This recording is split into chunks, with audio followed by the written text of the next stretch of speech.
Nah, ketemu lagi dengan SGH.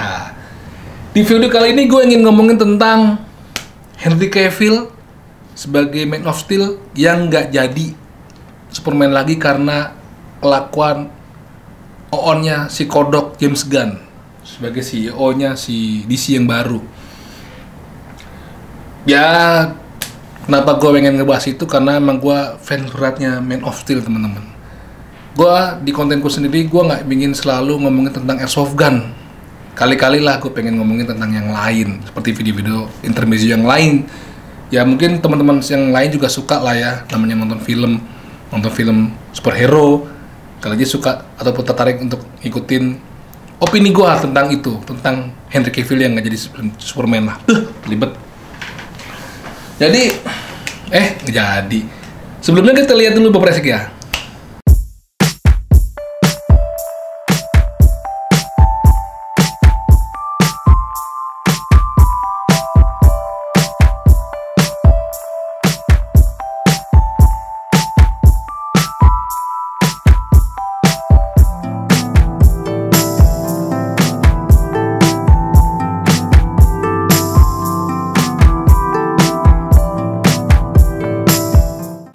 Ya teman-teman, jadi sebelum masuk ke Henry Cavill dan Superman-nya, gue pengen beropini lagi juga nih dulu, bahwasannya orang yang suka nonton bioskop itu menurut gue kebagi sama 3 nih.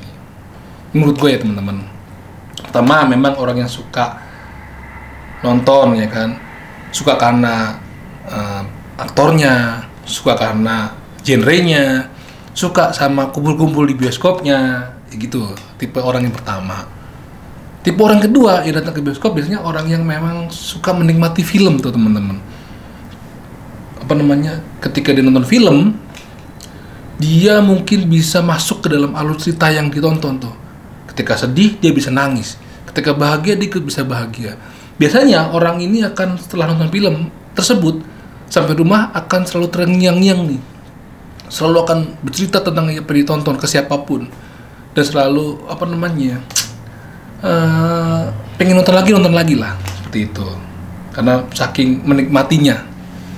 Nah yang ketiga, orang yang dari bioskop itu adalah orang yang suka mengamati apa yang ditonton.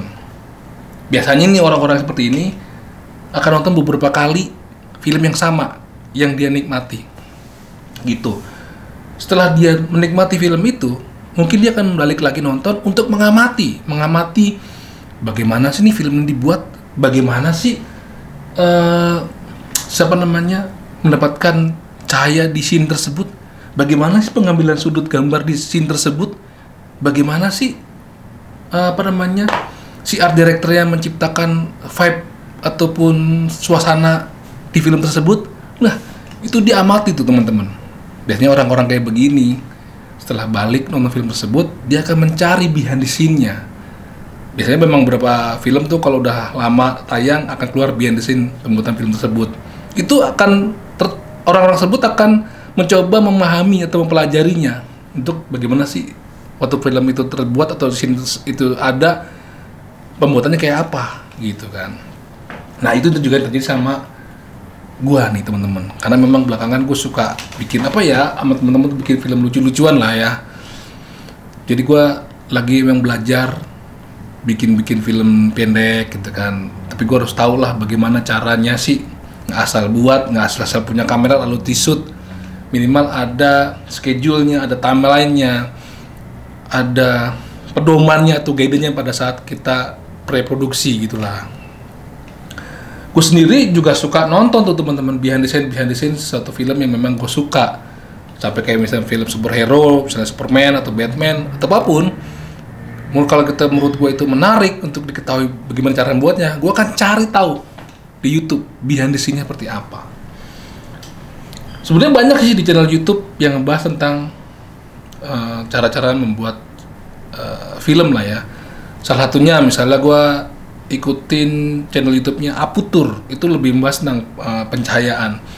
Di situ banyak sekali konten-konten yang berisikan bagaimana menciptakan cahaya pada saat misalnya di malam hari, mobil di malam hari, ataupun percakapan di sebuah restoran, di sebuah hotel, di outdoor segala macam. Itu mereka kasih tahu bagaimana cara menciptakan cahayanya dengan beragam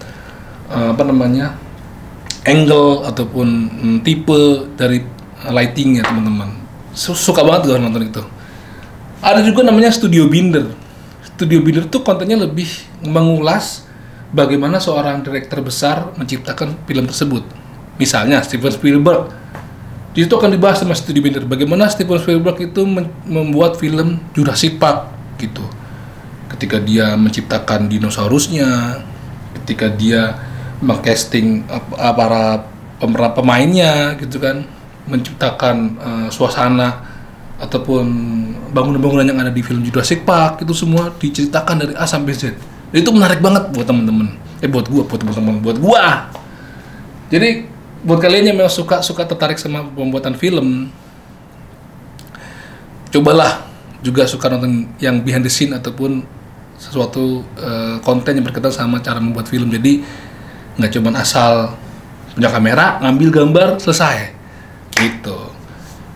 Nah, itu terbeda sedikit. Sekarang kita akan ngomongin film superhero gitu kan. Yang di sini gue bahas tentang Marvel dan DC lah ya. Ini katanya sama Henry Cavill tadi di depan yang gue kecewa sama si kodok James Gunn. Jadi memang di situ menurut gue banyak banget dramanya coy dari awal. Ya kan, dia tuh mencoba mengejar ketertinggalannya sama Marvel. Marvel memang dari awal, bukan dari awal banget sih, dari zamannya penciptaan Avenger ke belakang itu sudah terkonsep, ya kan? Bagaimana si Iron Man ketemu si ini, si Hulk, si siapapun itu akhirnya jadi satu tim jadi Avenger, itu terkonsep banget coy.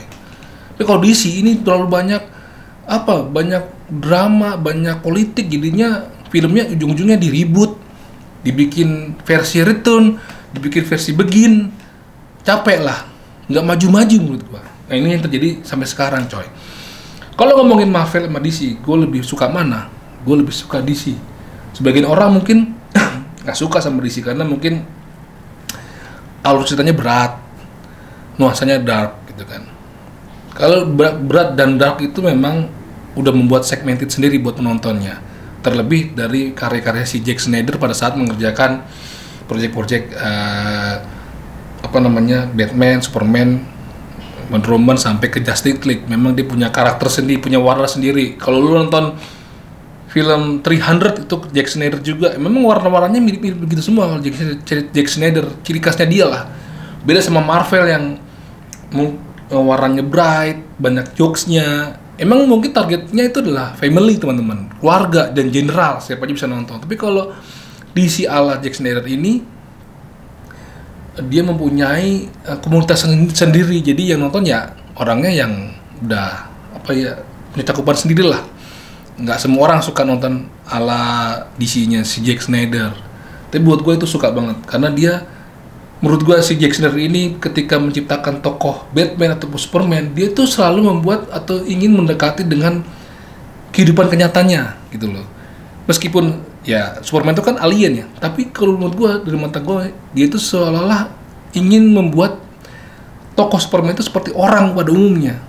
Ya memang di awal diceritain dia ada di planet lain, tapi kan di planet lain itu diceritain bagaimana ibunya sayang sama si Clark Kent, bagaimana dia kehilangan si Clark Kent, bagaimana si Clark Kent tuh menjadi Superman, belajar terbang dulu, sampai di bumi pun dia dianggap sama ibu angkatnya, bapaknya itu sebagai manusia biasa, ditahan supaya jangan mengeluarkan kekuatannya gitu kan. Jadi dibuat sedekat mungkin sama kehidupan yang ada di bumi. Itu juga Batman gitu kan. Memang detail, jadi terkesannya berat, tapi buat orang-orang yang suka nonton film, mengamati film atau menikmati film kayak gitu, itu enak banget coy. Lama. Kalau Marvel kan memang dibuat enteng aja ya, mungkin ya tadi gue bilang karena memang segmennya penontonnya buat general atau family, jadi dibuatnya nggak terlalu rumit, nggak terlalu detail, jadinya yang penting enak ditonton gitu teman-teman. Nah, kita ngomongin masalah tokohnya nih, nggak banyak gue itu suka sama tokoh superhero. Misalnya contohnya Marvel tuh banyak banget tokoh hero-nya yang keren-keren. Iron Man keren, siapa lagi, Thor buat gue juga keren, tapi hanya sebatas keren doang, nggak yang sampai membuat gue tuh gila nih orang pas banget loh jadi si Thor, pas banget jadi Iron Man, ataupun ngeblend banget loh, cinta banget nih orang sama tokoh Iron Man misalnya gitu. Buat gue cuman ada dua pemeran film yang jadi tokoh superhero yang buat gue tuh sangat berkesan lah. Pertama Batman versi Christian Bale yang 3 series itu tuh. Di situ menurut gue si Christian Bale pas banget jadi seorang Batman, karena pertama bentuknya nggak gede-gede banget, ya kan, dari bentuk fisiknya. Lalu gitu karakter pembawaannya yang agak songong, yang tapi songong tetap apa ya? Tetap keren aja kan. Beda kalau gue ngelihat si Christian Bale sebagai orang kaya, beda sama si Tony Stark sebagai orang kaya yang jadi jagoan, jadi superhero. Ini beda karakternya. Dia lebih santai, lebih cool menurut gua sih, nggak geragasan si Christian Bale gitu. Dan alur ceritanya itu meningkat dari seri 1, seri 2 sampai seri 3. Itu kalau Batman, tapi sisanya gua nggak nonton Batman yang lain. Sampai ke Batman-nya si siapa? Ben Affleck pun gua masih biasa aja tuh. Nyala nggak sih kamera? Oh, nyala. Nah, beda sama Superman. Superman itu, emak gue tuh suka banget film Superman. Jadi gue kecil, dia suka nonton film Superman bioskop. Makanya kalau gue nonton Superman, dia nonton Superman, gue selalu diajak. Dia harus Superman yang badannya masih gendut, yang apa namanya, saya mengondoy, itu gue udah nonton tuh. Christopher Reeves, sampai Superboy di Smallville, lalu ada Brandon Routh, sampai Henry Cavill. Tapi yang paling berkesan buat gue si Henry Cavill, coy. Oke, ntar dulu kita ngomongin Christopher Reeves lah ya. Yang lain-lainnya enggak lah. Christopher Reeves, ini gue akan ngomongin tokoh atau pemeran film Superman yang gue anggap masih oke lah. Christopher Reeves tuh menurut gue keren, era 80-an. Tapi gue nggak sukanya sampai Christopher Reeves atau kurang seretnya ketika dia jadi tokoh Clark Kent sebagai wartawan, dia tuh kelihatan culun, coy. Kelihatan orang gelagapan kalau ditanya, kelihatan kayak orang bodoh gitu loh. Tapi ketika jadi Superman, dia kelihatan gagah, berwibawa. Beda banget, jomplang gitu. Oke, next kita ngomongin Superboy, gak ngomongin lah ya. Brandon Routh itu adalah pemeran Superman sebelum Henry Cavill. Menurut gua dia bukan terlalu ganteng, terlalu cantik, mulus banget begitu. Terlalu perfect menurut gua. Jadi ya lu lihat lah ntar Brandon Routh, mulus banget mukanya. Kayaknya nggak kalahan lah, kuat banget gitu loh. Jadi buat gua terlalu clean, nggak asik buat gua. Nah, ketika Henry Cavill masuk dan gue tonton beberapa kali di seri-serinya, dan gue ulang-ulangin di seri-serinya. Maksudnya seri itu Batman v Superman, Justice League, terus Man of Steel, itu kayaknya gue dapat banget nih. Dapat menurut gini, ketika jadi seorang Clark Kent dan ketika jadi seorang Superman, itu karakternya mirip. Nggak dilebih-lebihin, nggak dibego-begoin, nggak diculun-culunin teman-teman. Ya begitu-gitu aja. Dan cara dia membawakan tokoh Clark Kent-nya sebagai orang yang humble tuh kena banget. Dia bener-bener humble, bener-bener nggak yang lebih-lebihin dan nggak terlalu di-cute-cutein gitu kan. Ketika dia berantem, ketika dia jadi sebagai Superman berantem pun masih kelihatan angus-angusnya, kelihatan hancur-hancurnya, jelek-jelek itu kelihatan lah, nggak terlalu clean gitu loh. Menurut gue kayak gitu ya coy. Dan si Henry Cavill ini, selain dia menurut gue karakternya dia sebagai Superman tuh ngeblend, dia tuh menurut gue sangat mencintai karakter Superman coy. Ya buktinya ketika dia jadi gini, setelah Justice League yang pertama itu kan dibuat ya, di tengah-tengah Justice League versi si Zack Snyder dibuat, anaknya si Zack Snyder itu meninggal coy. Akhirnya dia memutuskan untuk mundurkan diri dari project Justice League. Diambillah sama director yang suka membuat film Marvel, si Joss Whedon. Nah, walhasil hasil Justice League itu ya begitu, Marvel banget lah. Warnanya terang, lalu banyak ada jokes-jokesnya yang menurut gua cringe banget gitu loh.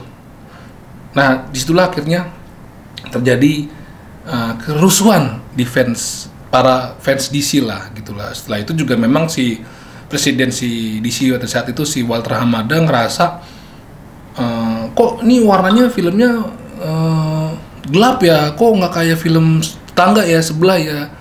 Dia kayaknya ngerasa di situ harus dirubah untuk supaya orang tuh punya supaya semua orang tuh bisa menikmati kali ya, ujung-ujungnya cuan, biar semua orang bisa lihat, family bisa lihat. Kalau gue bilang kalau DC versi Zack Snyder itu kan segmented karena tadi alur cerita dan temanya tuh terlalu mungkin beribet buat sebagian orang besar. Disitulah keributan terjadi. Batman keluar, si Ben Affleck keluar, lalu si The Flash juga keluar, jadi Cyborg juga keluar. Begitu juga sama si Henry Cavill. Dia keluar dari, dia akhirnya ikut di Netflix bikin The Witcher tuh. Nah, mungkin sebagian besar para fans DC itu tahu lah itu kan. Makanya kalau teman-teman sempat ingat namanya ada hashtag Bring Back Snyder's Universe. Makanya si Justice League yang pertama yang dibuat oleh Joss Whedon itu menurut mereka tuh gagal, menurut para fans itu gagal. Mereka menuntut agar project Justice League versi Zack Snyder itu dibuat. Akhirnya karena kekuatan fans di luar negeri sana terhadap suatu film fiksi kuat sekali, akhirnya dibuatlah, keluar di HBO. Makanya dibuat namanya Justice League Snyder's Cut. Nah itu yang versinya si Snyder, emang jauh lebih keren coy. Iya dia banget lah, karakter film tuh dia banget, gue suka banget dah tuh gitu teman-teman. Nah setelah itu kan kalau kita lihat di hasil terakhir film si Zack Snyder's Cut Justice League itu kan sudah terlihat nih siapa lagi musuhnya. Jadi ada step-step alurnya nih, dari mulai film Man of Steel, si Superman dikirim ke bumi, lalu Batman dengan cerita dari awal, lalu si Wonder Woman cerita dari awal gimana, itu kan ada alur maju tuh sampai ke Justice League. Itu seperti si Marvel buat gitu loh. Menurut gue itu udah suatu kemajuan. Lalu tiba-tiba kalau teman-teman ingat nonton Peacemaker, ada Justice League keluar tuh, tapi nggak ada gambar Superman. Ada gambar Superman itu hanya siluet, karena memang si Henry Cavill udah keluar lah ya. Kita semua tahu sebagai fans DC Henry Cavill udah keluar, dan tiba-tiba nongol di Black Adam, dan dia juga konfirmasi, si Henry Cavill konfirmasi di media sosialnya bahwasanya dia kembali lagi ke DC Studio. Itu suatu kekerenan yang hakiki teman-teman, karena ya seorang Henry Cavill sebagai Superman yang cocok itu balik lagi mau memerankan Superman. Itu kesenangannya luar biasa. Gue hampir berkali-kali gue tontonin tuh post creditnya Black Adam ketika Superman keluar. Gue ngeliat reaksi orang-orang ketika si Superman itu keluar di post credit itu semua bersorak-sorak kayak sorai kegirangan. Nah ketika dalam ke hype-nya Superman balik, masuk dong tuh si James Gunn kodok dan Peter Safran. Ternyata dia mengacak-acak semua. Wonder Woman 3 di-cut, The Flash juga di-cut, banyak film-film yang sudah dikerjakan di-cut, termasuk Henry Cavill. Henry Cavill udah bela-belain keluar dari The Witcher karena ingin fokus di project Superman, dikeluarin karena visinya dari si James Gunn ini ingin meribut semua tokoh-tokoh superhero-nya dari awal. Katanya kalau Superman mau dibuat versi dari asal remajanya, masa mudanya. Lah, lu mau sampai kapan? Gue dari kecil sampai sekarang 44 tahun nonton Superman ini begitu-gitu aja. Dikirim dari Krypton, kecil, remaja, gede, nolongin orang. Musuhnya si pala botak, siapa tuh namanya tuh gue lupa. Ya begitu aja. Tapi setelah muncul Zack Snyder, itu harapannya mulai terbuka tadinya. Alurnya mulai maju, ya kan? Superman ketemu si Batman, ketemu Wonder Woman, ketemu The Flash, ketemu musuh si ini, si anu, si itu. Sekarang tiba-tiba harus balik lagi ke Superman zaman muda. Ya elah, DC itu terlalu banyak drama dan terlalu banyak pengulangan. Gak bakal sukses menurut gue ya. Ya nggak tahu ya. Cuman gue sebagai penggemar Zack Snyder, ya kan, penggemar Henry Cavill, Justice League versi Snyder Cut, itu sangat menyayangkan keputusan James Gunn Kalau lihat link-link video atau link-link berita yang gue pastukin di medsos atau Facebook, sampai akhirnya Warner Bros sendiri, jadi di studio itu atas itu Warner Bros. Bosnya Warner Bros sendiri ketika banyak kecaman ke James Gunn ini, sampai kan di Twitter jadi viral, hashtagnya tuh fire James Gunn atau mungkin pecat James Gunn lah ya. Akhirnya si Warner Bros sendiri tuh ngerasa nggak yakin nih kalau James Gunn ini bisa menangani DC Studio. Dia akan meribut semua film toko-toko di studio DC itu untuk 10 tahun ke depan katanya mah. Ya begitulah opini gua tentang Henry Cavill yang jadi Superman di project si James Kodok Gunn itu. Tapi gue masih berharap ya sama para fans berat garis kerasnya DC bisa mengembalikan apa yang sudah dibentuk oleh Zack Snyder, alurnya sampai akhirnya terus maju, nggak balik-balik terus.